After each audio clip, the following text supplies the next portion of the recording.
Kindly introduce yourself. Hi, I'm Joanna Bede Vicencio. I'm 28 years old. I live in Ongka de Sofia, Iloilo, and I have one son, How old is your son? 12 years old. Okay, are you married? Yes, I'm married. Who will take care of your son if you work abroad? My mother and my brother. Okay.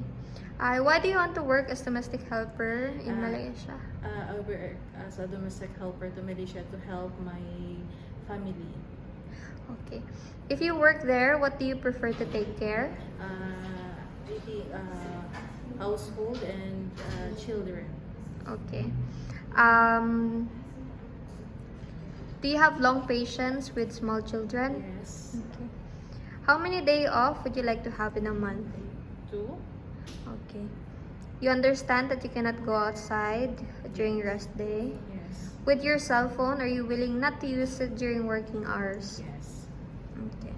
Do you have any allergies in food? No. With pets, do you have? No. Okay. How long do you plan to work in Malaysia? It's 2 years. Are you willing to extend? Yes. Okay. Is there any food that you don't like to eat? No. Okay. Lastly, can you tell me why did you choose Malaysia?